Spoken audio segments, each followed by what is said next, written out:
Coming up on the live and interactive ACSA legislative lunch break, Edgar and I will get you all of your latest news and information from the state capitol and CDE with an in-depth analysis on how it impacts your school community. Plus, we are joined today by Assemblymember Alex Lee. We'll talk about the educator shortage and what he's doing to protect instructional materials. The ACSA legislative lunch break starts now.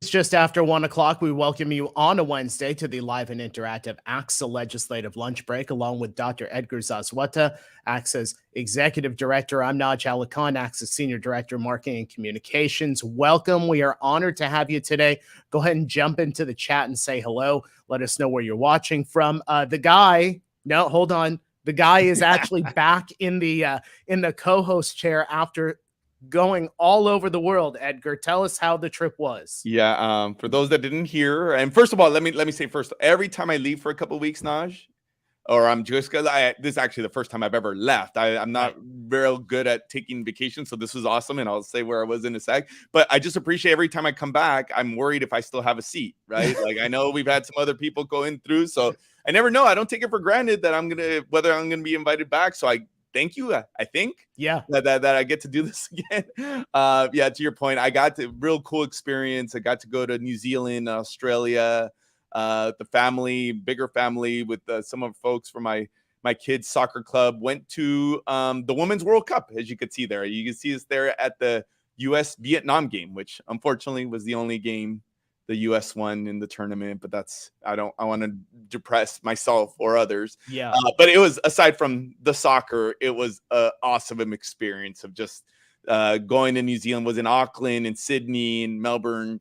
I had never been to any part of that world, and it was quite of an experience. So happy to be back, trying to shake off the jet lag. I was just telling the assembly member backstage that I think I feel normal today. We'll see. Well, you could judge me how normal I am here at the end of our 30 minutes. The jet lag is real, especially gaining a day, losing a day, lost track of all that. But just happy to be back into the swing of things. Well, I think that our viewers will appreciate the question I'm going to ask and then your response to it. While you were gone, because this is really the first time that you've actually completely left on a vacation since you've been executive director and here at ACSA for, I think, 8 years now, 9 years now, something like that. Yes.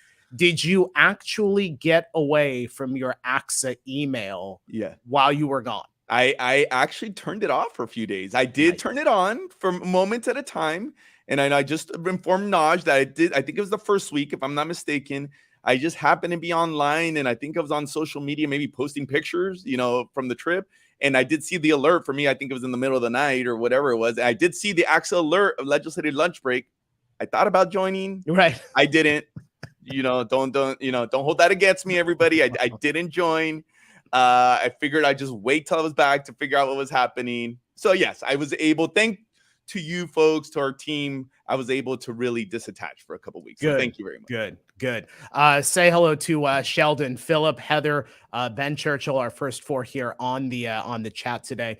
Edgar and I, so happy to have all of you with us. And again, coming up in just a couple of moments, Alex Lee, the assemblyman from District 24, representing Milpitas, Fremont, portions of Santa Clara, and Alameda counties. He'll be with us. Edgar, want to hit on a couple of stories here, and really it falls in line with some of the other discussions that we've been having here over the last few months on the legislative lunch break. We actually talked about this on the previous show. The board in Chino Valley Unified approving a regulation where the district will notify parents if their student changes the gender of which they identify. Now, something similar is popping up in another district in Riverside County. The Marietta Valley Unified School District Board, at their meeting tomorrow, will consider a policy to notify parents if their children identify as transgender. That is according to the Press Enterprise newspaper. The board agenda lists a discussion and possible action item. The discussion will include whether parents and guardians should be notified if their student identifies as a gender that doesn't match their sex assigned at birth. So, Edgar, I'll have you comment on that one in just a moment, but let me also get to this one, which comes from Temecula Valley. We have talked about Temecula Valley a lot here on this show. The district ousted its longtime superintendent previously in the midst of a successful effort to ban some social studies textbooks that highlighted civil rights. Now, EdSource is reporting that a lawsuit has been filed in Superior Court on behalf of 7 students, 3 teachers, and the district's teachers union, alleging that the school board has created an environment of fear and divisiveness on school campuses since it passed that resolution banning critical race theory. The particulars, Edgar, in the lawsuit, the 3 entities that I mentioned, students, teachers, and the union, allege that the resolution has resulted in censorship and has taken away students' fundamental rights to an education. Additionally, it violates the California Constitution due to the resolution's vagueness. It infringes on the rights of students to receive information as well as violates their rights to equal protection. The plaintiffs want the court to declare the resolution unconstitutional and order the board to revoke it. So certainly something for us to watch about. Edgar, those 2 stories, right? I mean, we've talked so much about equity. We've talked so much about student privacy. We've talked so much about providing services and putting students first. And now 2 stories down in generally the same area. Another one of those student privacy issues, and now a lawsuit talking about pushing back against a board resolution. There's a lot happening in California. Yeah, like you said, Naj, unfortunately, these headlines are kind of depict kind of what the state of some of the challenges that we have right now. I mean, we say it over and over. We've said it in this setting. We say it pretty much in front of our members every day. Every time we get asked to talk to external groups, it's bottom line. Some of the societal challenges, battles that are confronting our country are unfortunately playing themselves out in our schools, right? And I think our concern is, what is the impact on students going to be? I think it's fair to say that, while we always try to be careful in these arenas and have a respect for local authority, we do have that lens of, is it in the best interest of students? I mean, I think this is one of the reasons that we did speak out in the Temecula situation previously. We're monitoring what's happening there in some of these neighboring districts. But I think at the end of the day, while respecting local control, we also want to make sure that what's happening there is in concert with what our values as an organization are. I know this in terms of curriculum or respecting our students' privacy is something that's important to us. Frankly, I know it's important to our guest today, the assembly member, and I know he was going to talk about that a little bit. So it is something that's concerning to us, and I think we're going to keep a close eye on what's happening, not just there, but across the state, and trying to be as supportive as we can, while also not making matters worse. I know sometimes when the state jumps in, there's concern about good intentions, but what are going to be some of the ramifications? So there's a balance there. Hey, before we bring our guest on, Edgar, did want to make mention, we are, you and I talk about this a lot, that we consider it a family here on the legislative lunch break. And I just want to point out, because Beth Polito just mentioned in our chat that she is watching today, which we always appreciate that she's watching, that all of our viewers are watching, even if they're not at school. But she mentions that she's in the hospital getting cancer treatment and still trying to keep abreast of what's happening. So, Beth, our best wishes to you. I'm sure that many of your colleagues have done the same. I'm sure we'll have a number of our viewers here, our family, our legislative lunch break family, do the exact same thing. But Beth, please keep us updated on your condition, and wishing you. Let me just echo that, Naj. Beth is a longtime leader here in our organization. I know, loyal member, and all the things that we do here. So yes, absolutely. I think this is one. I appreciate you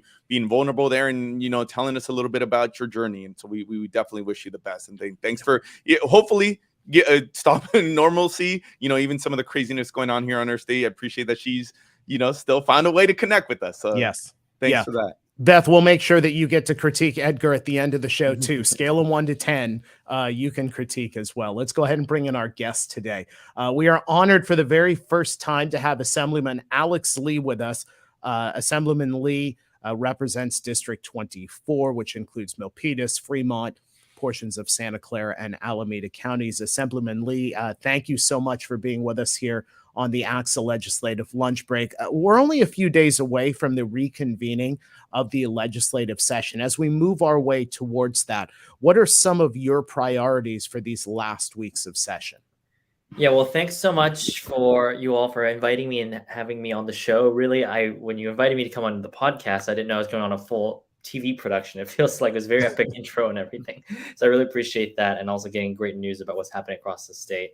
I'm Assemblymember Alex Lee. I represent Southern Alameda County and Northern Santa Clara County. And on Monday, we are returning to the legislative session after a month of recess where we stay in the districts and work a lot with our constituents. And my priorities still remain these top two priorities. One is solving the housing crisis to make sure every single person in California is able to afford and stay in their home. And the second is to support our schools and education system.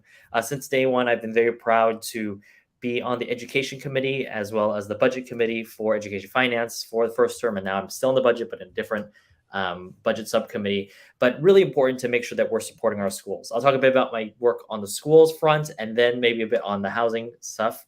But I'm very proud this year to be working on several pieces of legislation with my colleagues, including SB 333, which is providing direct cash assistance to homeless 12th graders. And of course, with Assemblymember Suchi, the new education committee chair, we're co-authoring the Kindergarten through Community College Public Education Facilities Bond Act of 2024, which on the ballot will put a lot of great bond money for schools to renovate and also, of course, do a lot of great things physical improvements that are very, very necessary. And also, I also authored this session, AB 1503, which will allow students up to one full school day per semester to attend religious retreats, an increase from just the current 4 hours. But of course, one thing that I spent a lot of my time talking about and working on is housing affordability. And number one being AB 309, the Social Housing Act, which would really be a game changer to leverage our public lands to build affordable housing for our faculty, for our families across the state, so we can work and make sure that everyone actually can have a home in California. And I really truly believe housing is a human right. So we should be able to do things like the Social Housing Act and really work on those things. So I'm really proud that those are my priorities. And we already have a lot of bills pretty much primed and ready to hopefully pass legislature and get to the governor's desk. Assemblymember, first of all, thank you for joining us today, and also a big thank you. And we and I promise we don't say this to everybody, but one of the things, thank you for just the support you're giving the folks in your district. I know since the day you stepped into office, one of the things that folks have relayed to us about how accessible you've been. Not only just being accessible, but I know you've gone out to the school leaders in your community to solicit their input, to see, to do roundtables about how they're feeling about a number of the things. I know that some of the legislation you just talked about is influenced from hearing from your constituents, and namely our educational leaders. So thank you for that.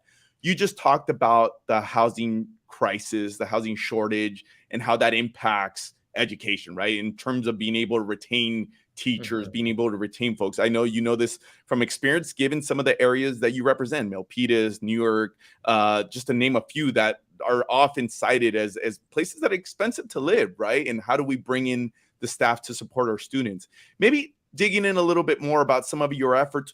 What do you think specifically? Maybe this is a chance to talk a little bit more about your bill. What can be done from the state front? What do you see as the state responsibility to making things a little bit easier on that housing front, specifically for educators? Yeah, I mean, housing affordability, while it might not seem intuitive to be an educational pressing issue, it really is. It's on two fronts, right? And where I represent, and I grew up in the South Bay, so I live in Bay Area now, and the average home price right now is about $1.3 to $1.6 million. San Jose is the most unaffordable place to live in the entire country. That beats out San Francisco and beats out New York City. And why is that a threat to the educational system? For two ways, right?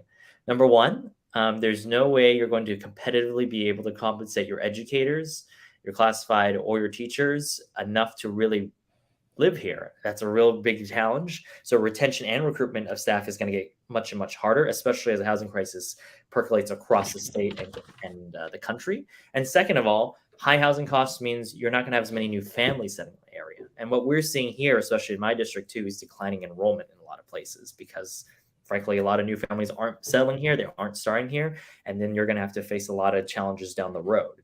So you're seeing the intersection there hitting the school system really hard. And now, luckily, I've been challenged by my constituents and also school leaders think about how can we leverage resources we have to meet this housing crisis.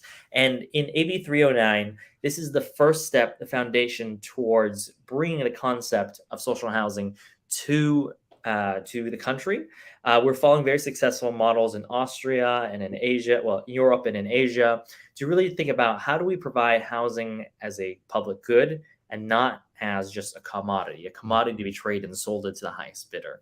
And we're looking at, especially in AB 309, is using public lands that are otherwise basically derelict or not being used for anything very productive and turn that into affordable housing.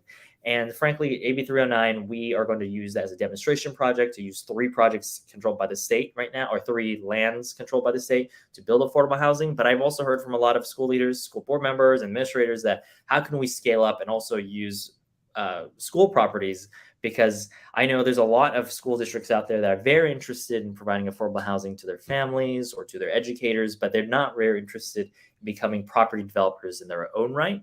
And that's where a specialized expertise of social housing development can come in, because then if we have that land turned over to more experienced people who can do it for public benefit, then people I think are more comfortable rather than selling the asset altogether. So this is a great opportunity to do so. I have a couple of school districts that are very interested in doing this, but yet they don't want to become developers yet. Mm-hmm. We also locally in Santa Clara Unified, they did in the 90s and early 2000s, they actually did embark upon it themselves. They don't do it very often, but they do build school property owned housing basically for the educators at an affordable rate. So this is something we can leverage without completely relying on the for-profit market. And that's why AB 309, the Social Housing Act, is so important, because it's that first step to bring this approach to California. Want to remind all of you that if you have any questions for Assemblyman Lee, you can go ahead and put those into the chat. And if we have time, we'll tackle some of those at the back end of the show. You'd mentioned AB 309. I want to shift over to AB 1078, which you co-authored. It's aimed at protecting diverse instructional materials in public schools. We mentioned in our open about that lawsuit now in Temecula Valley over some of their banned content there. When you when you decided to move and back this bill, this one protecting diverse instructional materials in public schools, what made you decide to back that? Why was this such an important issue? And also, how do you balance the bill's goals with retaining and respecting local control on issues related to instructional materials? Yeah, AB 1078 is aimed at protecting diverse school instructional materials, and especially in the wake of, frankly, the culture wars movement of trying to ban curriculum and ban things that certain people find objectionable. Now, this bill is authored by Assemblymember Corey Jackson from Inland Empire and co-authored by myself and probably other legislators as well. It is, for both of us, Assembly Jackson and I, an LGBT caucus priority as well, legislative priority. Both of us are in the LGBT caucus. And this is one of those elements where, look, school boards and school districts right now, you are on the front lines of this neo-culture wars that's happening, where people are pitting people against one another, complaining about this thing, complaining about that thing. And you're seeing it some of the headlines we talked about this morning, where there are book bans. And these book bans are increasingly more and more prevalent too. Even in the first half of the 2022 to 2023 school year, there was a 28% increase in instances of books trying to be banned than just the 6 months before. So this is a very sharp and disturbing trend we're seeing. And with a lot of the other practices, we talked about with some of the news stories happening, it's very personal as well. I think the LGBTQ community, just speaking for us, and also, of course, a lot of other marginalized communities who now find more representation in media, in our books, we're finally coming to a confluence, I felt, where we were getting into the mainstream, where we could be talked to, where our experiences and our histories could be talked about more openly. And yet there are some forces of vision out there that don't want that anymore. And they're trying to ban these books and these ideas. And most of these books that you're seeing are very innocuous, right? Even then, when we had opposition to this book, people like to bring the example of a children's book and like a picture book about 2 gay penguins or something like that. And it's just so innocuous to the point that it's it's a symptom of a larger thing of trying to bury our communities back in the shadows. The LGBT community is not going to go backwards. We have gained an immense momentum in this country, in our civil rights and our political rights, and we're not going to go backwards in that way. So that's why this bill is very, very important. It still is going through a legislative process right now to respect those nuances, to make sure that school boards can still have the distinct flavor and local governance they can do. But there's a principle at stake here. The principle overriding interest of the California people is that marginalized people should not be further marginalized. We are trying to do our best to reflect in our education the plethora of experiences that exist with Californians. And not every Californian wants to have every diverse experience reflected in it. That's just the reality of it. But by and large, most Californians want all of their stories told, reflected. And that's why it's important to make sure we are not allowing the book banning kind of movement take off too far. Assemblymember, I think we all agree that our state should have bigger issues to deal with than two game penguins, right? But that's an editorial comment on my end. But to your point, it's unfortunately where our state of affairs are these days. Going from maybe one culture war issue to another, one of the things it goes without saying that ACSA has put a big emphasis on trying to create safe spaces for our students and frankly for our staff as well. Unfortunately, as you just kind of alluded to, our LGBTQ plus community seems, even in California, where I know we get to travel around the country, and I've met with some of my counterparts in administrative associations around the state, and they're like, "Well, California, is kind of this beacon of different thought." I think as we're seeing just by the headlines that we're definitely not immune to this, right? And unfortunately, given some of these headlines, that we're at a kind of scary moment, especially when it comes to our students. You mentioned yourself, your personal views on this, your passions. You're part of the LGBTQ plus caucus that is making this an emphasis. What more can we do on this front? And when I say what more can we do, it's not just obviously legislation. We talk a lot about bills and what we can do from a policy standpoint, but big picture, when we think about these bigger conversations, you get to talk to your constituents, on a daily basis. Where do you think as a state where we need to go on just trying to mitigate some of the challenges that we're having? It feels, unfortunately, that are getting heightened by the day. I think as strange and to say sometimes is, we need to make sure our schools normalize the existence of LGBTQ children, of LGBTQ parents and families, just normalizing the existence.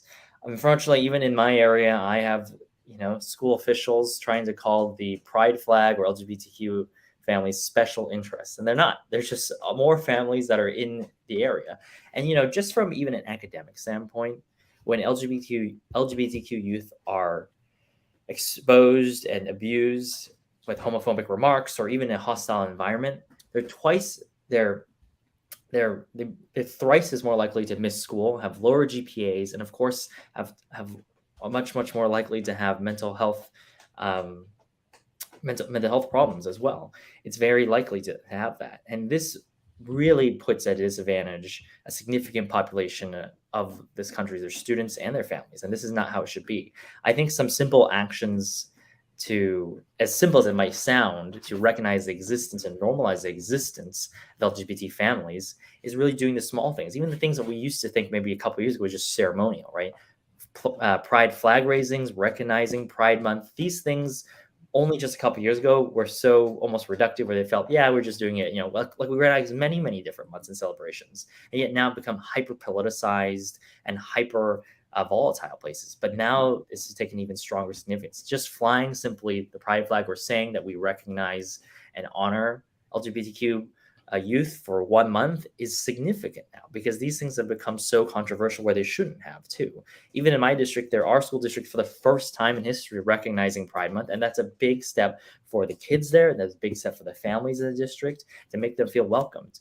And there's a lot of things that can be done. When the legislature, we talk about a lot of great bills, like making sure there are gender neutral bathrooms available, or making sure, like with AB 5 from Assemblymember, making sure there's cultural competency training for LGBTQ cultural competency training for educators and staff in LGBT issues so that you can best support it. There are lots of great educators out there, I think, that want to support the LGBTQ youth, but sometimes they aren't equipped with all the vocabulary or the experience or the best practices to do so. And, day in, day out, you all see these kids in and out more so sometimes than a lot of people in their lives. And if you're noticing something about it or you want to help them along, you should be equipped with those skills. But what we're doing at the state is simply giving you the resources to do that job. And so it's really important to normalize the existence of LGBTQ youth. They can just be a smart or a talented or academically talented or athletic, or maybe not, if they're struggling just as well. They can all be all those things together, but to understand where they're coming from, the experience is so validating and so important.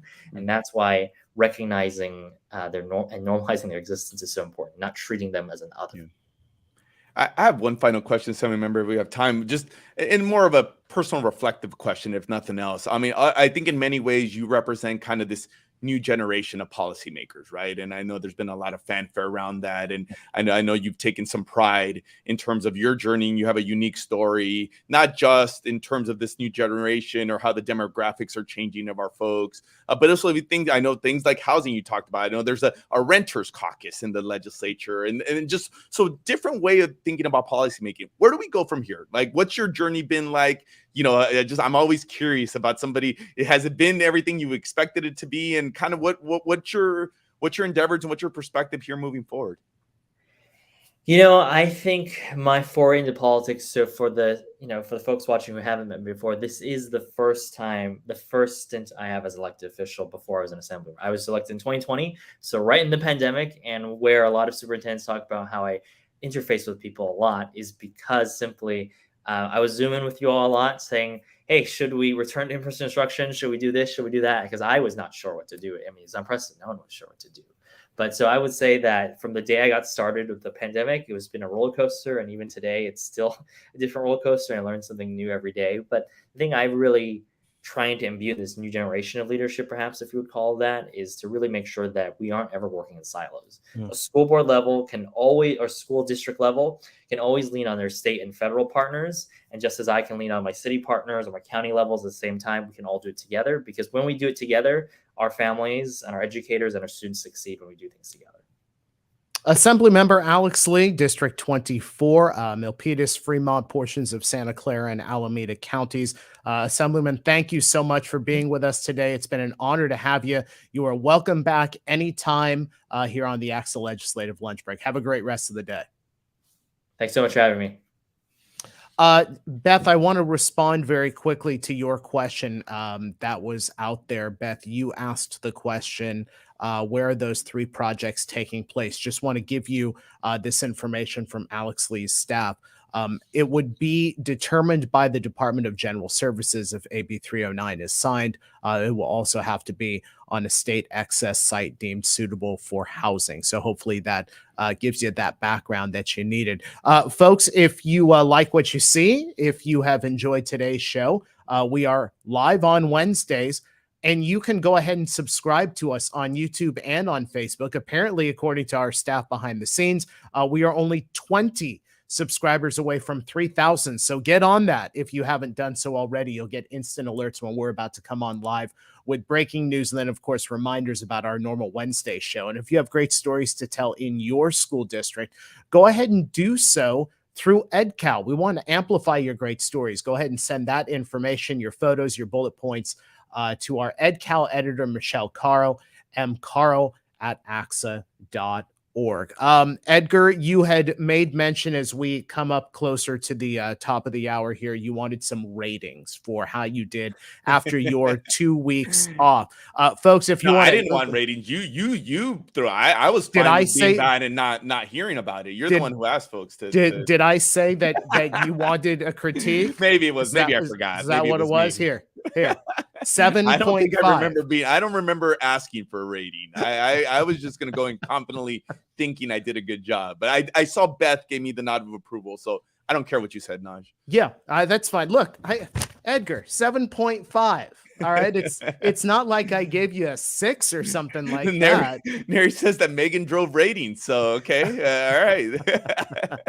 I love seeing Megan on board. I know. Yeah, absolutely. All right, folks. Thank you so much for joining us here on the ACSA Legislative Lunch Break. Remember, we are live interactive Wednesdays here on ACSA Facebook and ACSA YouTube. Have a great rest of the day and rest of the week, and we'll see you next time.